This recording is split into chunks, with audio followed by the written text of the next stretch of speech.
Good morning children. ఈరోజు ఫ్రాక్షన్స్కి సంబంధించి ఒక లెక్కను చేద్దాం.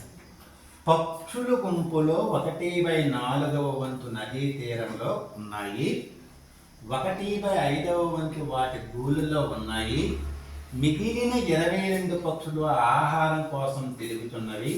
అయితే గూళ్ళలో గల పక్షులు ఎన్ని? ఆన్సర్స్: ఏ 8, బి 10, సి 12, డి 14. ఇప్పుడు 1 by 1 మనం వేసుకుందాం. నదీ తీరంలో గల పక్షుల భాగం ఈక్వల్ టు 1/4 వంతు. గూళ్ళులో గల పక్షుల భాగం ఈక్వల్ టు 1/5 వంతు. ఇప్పుడు మాటగా నదీ తీరంలోనూ గూళ్ళులో గల మొత్తం పక్షుల భాగం కనుక్కుందాం. That equal 1/4 plus 1/5.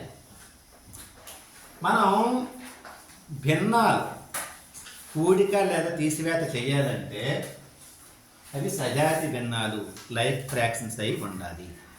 Like fractions అంటే వాటి యొక్క హారాలు సమానంగా ఉండాలి, ఒకే సంఖ్య ఉండాలి.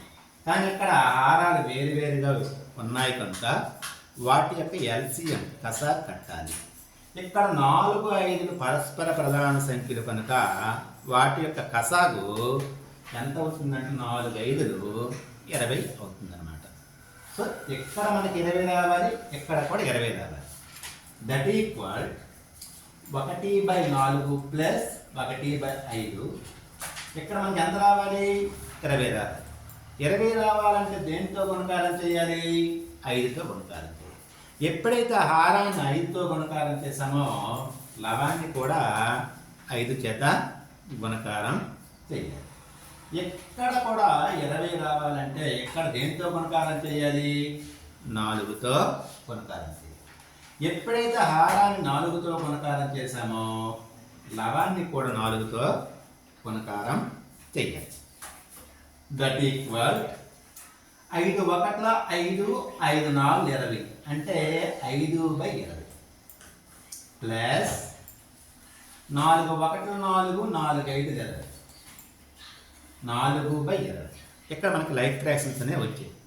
లైక్ ఫ్రాక్షన్స్ వచ్చేటప్పుడు వాటి యొక్క లవాన్ని కూడిక చేస్తాం. That equal 5 + 4 9, 9/20. నదీ తీరంలోన అదేవిధంగా గూళ్ళులో గల పక్షుల భాగము 9/20. 9/20 అంటే 20 భాగాలకి 9 భాగాలు నదీ తీరంలోన గూళ్ళులోన ఉన్నాయి. మిగిలిన భాగం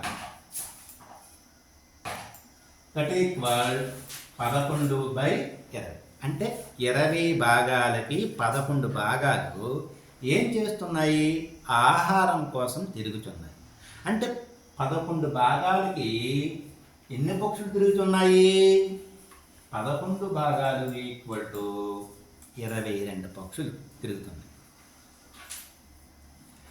దీని నుంచి 11 భాగాలకి 22 పక్షులు, మరి ఒక భాగానికి ఎన్ని పక్షులు అవుతాయి అంటే 2 పక్షులు అవుతాయి.